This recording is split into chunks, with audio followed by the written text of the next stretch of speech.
Nos traditions. nos traditions. On y était déjà, maintenant Quelle belle chanson! Oh là là. Alors Aïssa, bonjour. D'ailleurs, bonjour, d'abord, bonjour à tous les auditeurs. Alors aujourd'hui, je vous ai apporté les nattes et les tresses que je dis en fait qui sont tout simplement symboles de la culture africaine. super. Voilà.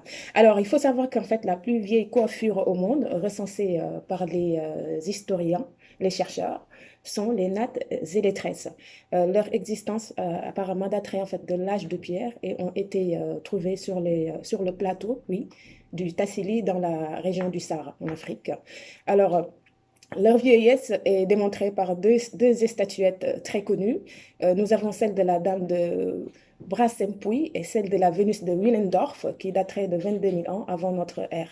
Si, si, ça date aussi loin que ça. Alors toutefois, nous allons expliquer la différence entre les tresses et les nattes, parce que beaucoup de personnes ne font pas en fait, n'arrivent pas à comprendre la différence, d'accord? Alors, une tresse est une forme qui est obtenue par l'entrelacement de fils ou de rubans, et ceci est valable à toutes sortes de fils, hein, ça concerne toutes sortes de fils, dont le fil du cheveu, Ouais. alors que la natte est juste des cheveux tressés.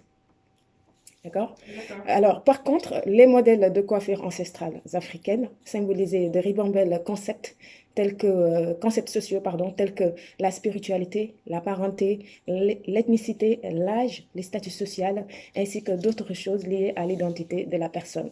D'accord? Depuis l'Égypte antique, pharaonique, jusqu'à l'Afrique ancestrale, les tresses et les coiffures très élaborées étaient portées soit par la famille pharaonique ou bien la famille royale Ouais. et leurs dignitaires. D'accord? Ceci était d'ailleurs fréquent en Afrique de l'Ouest. Si on se réfère dans les royaumes Wolof ou Sérère, on voyait les rois qui portaient des tresses très, très élaborées.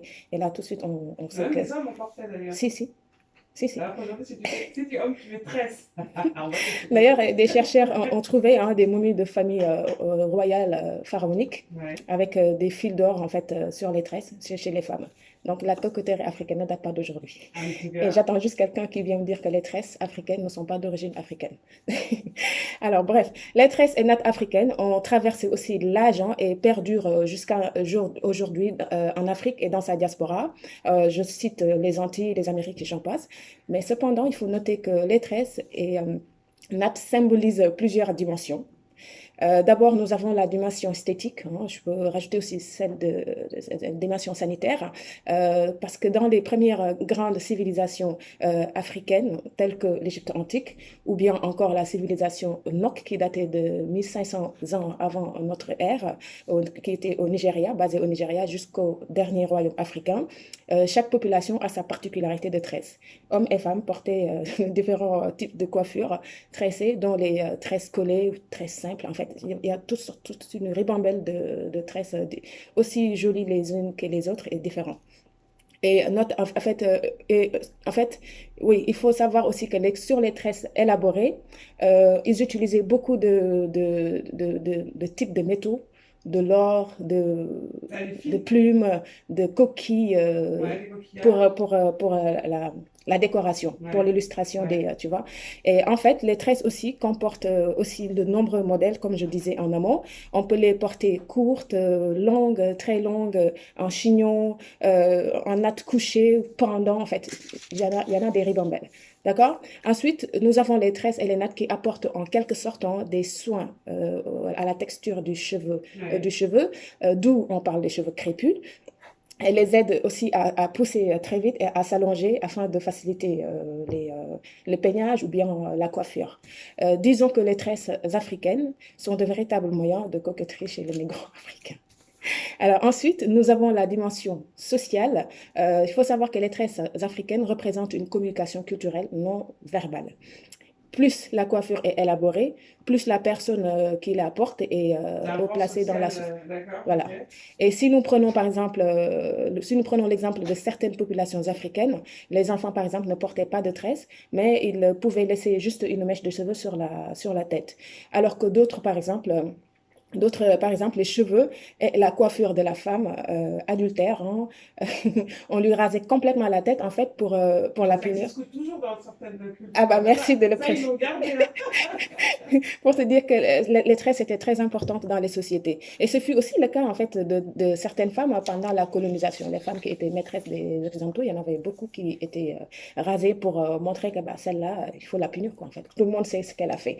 Alors, puis nous avons aussi la dimension spirituelle. Hein. Ouais. Je rappelle que les cheveux afro, qui sont bourrés de mélanine, est une véritable antenne spirituelle qui relie l'individu à l'univers plus facilement. D'où Des les antennes, hein. bah oui, antenne. Si tu te souviens de la chronique que j'avais faite sur les cheveux afro, Ouais. je vais revenir là-dessus. Alors, les cheveux sont transformés aussi en coiffure sacrée, tout simplement, puisque les cheveux, de façon, les cheveux à la base, c'est sacré, mais les cheveux africains, bourrés de mélanine, on sait pourquoi, spirituellement parlant, j'avais expliqué ça. Bon, bref, Tout à fait. c'est dans ce sens que les poils de barbe tressés signifient que la personne qui la porte est plus proche des divinités dans le paradigme spirituel africain. Et enfin, la dimension mathématique qui est incontestable, je vais y arriver. Selon le nombre de nappes qu'on fait, il y a une signification. Bah, tu sais, en fait, il y a tellement de modèles en Afrique qu'on ne peut même pas tous les recenser parce que peut-être qu'il y en a certains qu'on n'a pas encore découverts, tu vois, sauf si on va dans ces populations qui ont gardé la mémoire. Euh, alors, les tresses sont principalement faites aussi. Non, je voulais parler voilà, de sa dimension mathématique. Donc, je disais que les tresses sont principalement faites en rangées linéaires, soignées, mais il existe aussi d'autres modèles hein, qui sont formés avec des motifs géométriques ou courbes. Ouais. On a vu, voilà. D'ailleurs, des études mathématiques actuellement sont consacrées aux tresses et nœuds au laboratoire de mathématiques Nicolas Orem, où il y a une équipe qui travaille sur les groupes de tresses et de nœuds ici en France. Alors, pour terminer avec ce point important, d'où on va parler des tresses comme emblème de la résistance pendant l'esclavage. Les racines profondes des tresses et nattes africaines ont permis de traverser tous les temps jusqu'aujourd'hui, avec bien sûr beaucoup d'évolutions sur les modèles qui ne tiennent plus compte des traditions, avec l'arrivée des étrangers, je vais nommer les Arabes, les Occidentaux, fait la colonisation et j'en passe. Un Donc, métissage. voilà, les tissages Alors, les tresses et nattes ont sauvé aussi plusieurs vies de Noirs hein, réduits en esclavage lors de la traite transatlantique, oui, parce que pendant l'esclavage, les Africains déportés se sont servis des tresses pour résister. Comment, tu me diras? D'abord, ils les ont utilisées pour cacher, par exemple, des graines de riz ou d'autres graines lors de la fuite, hein, sur la tête des adultes, des enfants, en fait, tout ce qu'on trouvait, tout ce qui pouvait porter des tresses avec des graines, bah, ils ont utilisé ces moyens afin d'échapper.